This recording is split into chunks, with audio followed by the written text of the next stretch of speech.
Hello there, welcome back. I'm here in my new studio and I have a lot of books to go through, a lot of books to talk about. But since the second season of Silo on Apple TV Plus is just coming out, and I am currently, without knowing that the second series was going to air these days, I'm rereading Wool by Hugh Howey, the book that Silo is based off of.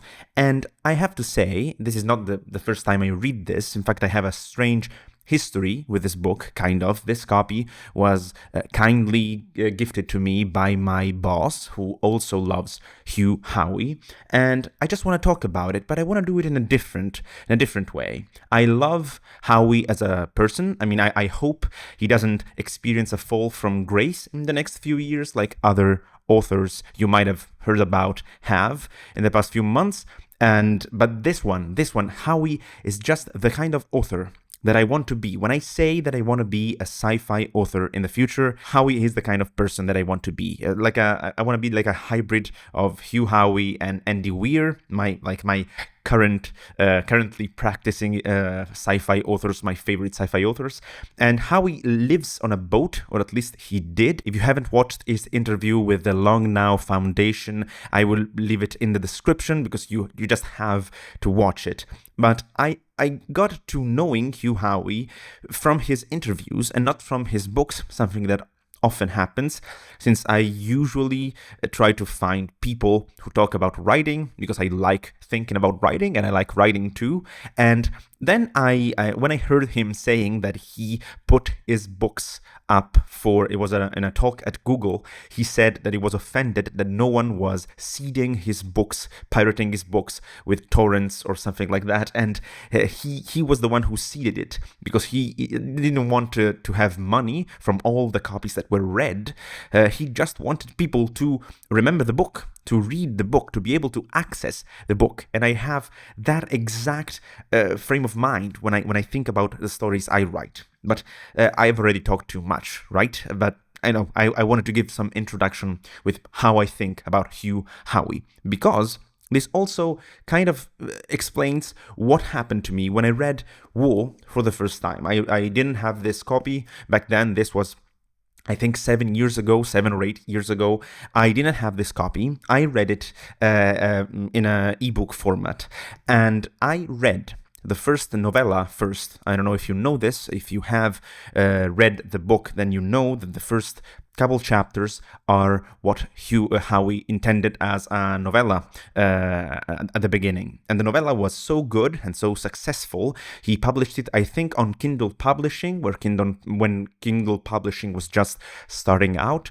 And it was so successful, then he then went on to write 3 books. Wool is the first one, and then there are Shift and Dust. And let me be honest for a second, I read this now twice. I'm in the process of reading it a second time, and there won't be many spoilers in this. Maybe some spoilers for the novella, but not for the rest of the book. I'm currently rereading it, so I want to go into more detail in the future. Also thinking about characters, the way he describes characters, it's all very fun to me. But it dawned on me yesterday why the title of this novel is Wool. It's because they clean the cameras outside of the silo. I mean, English is not my first language, so I must admit maybe this is the reason, but I didn't look very much at the title. I just went straight through to the plot. And the plot of the novella did something very interesting to me. And pardon me if this is unstructured, but this is how I think about stories. The novella did something interesting to me. And I read it now 4 times, the first 2 chapters, the novella Halston's Story. I read it 4 times, and just finishing now a few days ago. And the first time I read it, and perhaps the second one I had the doubt too, I didn't want to go on reading the rest of the book. I knew I liked the guy, I liked the author, Hugh Howey, from his interviews, and I wanted to read his most famous work. But the novella was so good that I didn't want to go on. It satisfied me. I used to think about this as a negative side of the book. Like, this is a book, it's supposed to be one corpus, one single thing. But you are already left with some questions, but questions that can be resolved just thinking about your usual humanity underground in an apocalypse story.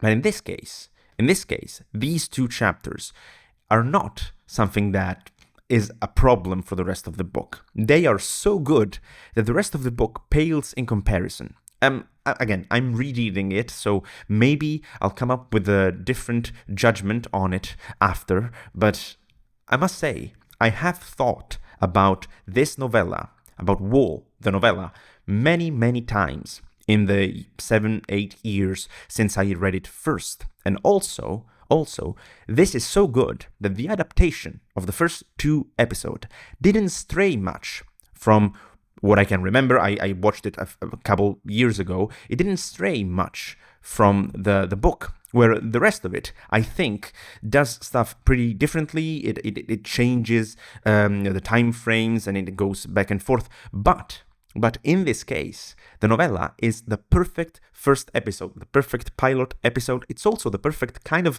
low-budgety movie you could make. You could do it low budget. It's just the kind of story that is perfect for a sci-fi short story, to tell something that is finite and that people will latch onto, and they did. That's why it became so successful. But what does the novella talk about, without going again into too many spoilers? The novella talks about the sheriff of a silo in a world where humanity is confined in an underground bunker, very, very big bunker, a silo again, where a lot of people have lived for countless generations, literally countless, because they don't know how many, because the past was forgotten for reasons that we kind of come to expect while we read the novella, and that then Howey goes deeper into in the rest of the books, of course, especially the second one. But in the novella, you don't need much more. You just have this sheriff guy. It's not the new sheriff in town trope. It's the old sheriff in town trope.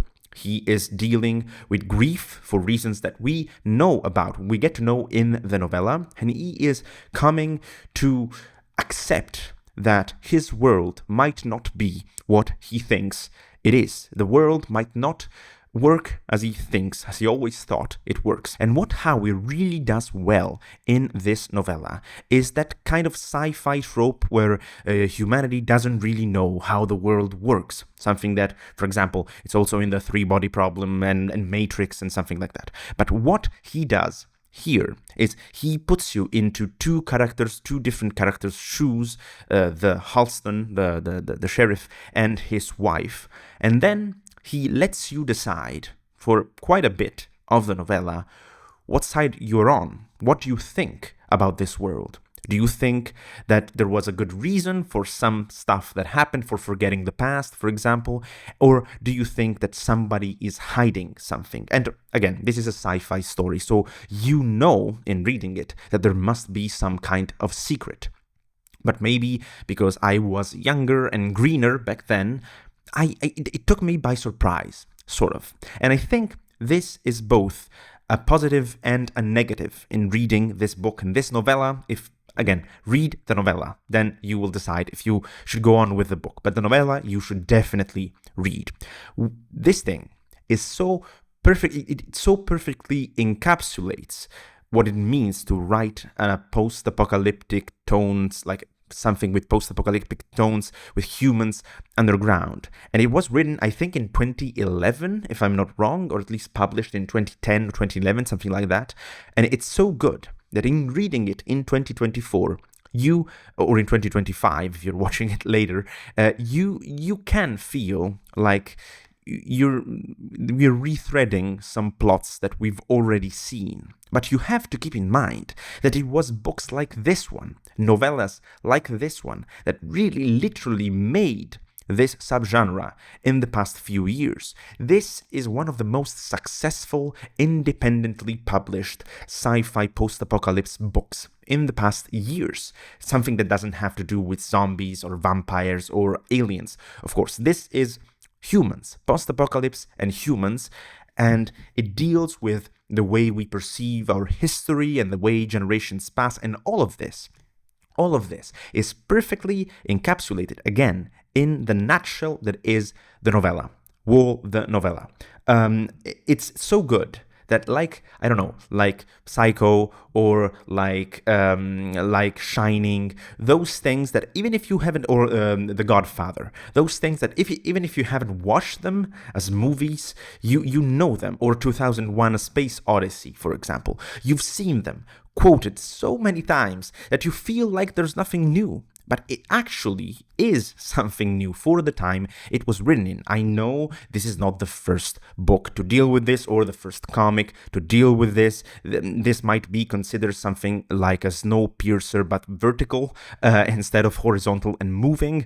There are some plot threads that you are familiar with, but this is done so well and so independently also. Now it is published by a lot of international publishers, but back then Howey was just a guy who wanted to write. He was, I think, a ship captain, not sheep, ship captain. He worked for millionaires on yachts, and then he started writing because he wanted to have a family, and he didn't want to have to leave his wife, I think, or girlfriend back then, too many times over the year to move boats around, and so he started writing. But the guy just has such a vivid imagination for the human condition, and he is definitely an explorer type, much more than I am, definitely. And it just, you can feel in this book the pain that Howie lives through in thinking what it would mean for his kind of humanity and his character to live in a bunker. You can feel it. This is a man, again, this author is a man who lives on a boat, who travels all year round, port by port, just because he doesn't want to live on land. This is a man who doesn't wear shoes to interviews. He is a really interesting guy. And this book is the pain that a really interesting guy would experience in a world where you are not allowed to be interested, to be interesting, or to be interested in the real truth. And again, the book is great. The novella is something for the ages. I love this way of doing sci-fi, this way of doing like big secrets and discovering things, and you don't expect that, and maybe you expect this other thing.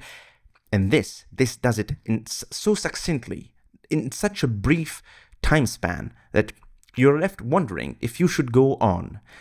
Again, I've read and forgotten most of the second and the third book. I don't know if I will read them again. This is the kind of story where some mysteries you want to stay a mystery. And I get why he would write the second and the third one. I remember not being very passionately in love with the second one. I don't really like backstories sometimes, but this one, pick it up, or I don't know, download it, read it digitally, read it in paper. If you're as lucky as I am, your boss will have two copies of the same book, and he will let you borrow it. But if you're not, go pick it up. And also, since I like this so much, and so many gems, so many underground gems probably are being born right now from independent authors that are not yet a big name in the sci-fi scene, please give me some advice on what I should read next. I love post-apocalypse, and especially if they are not very, very derivative, because I've read and watched a ton of stuff like this.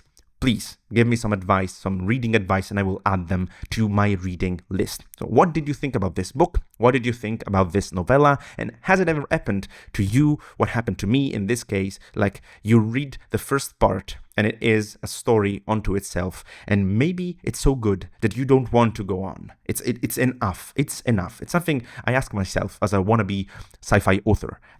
So let me know, and I will see you again pretty soon, I think, from the studio with another book chat. It's not a book review. I'm in no position and I don't want to review books, but it's a book chat. I'll see you soon. Bye.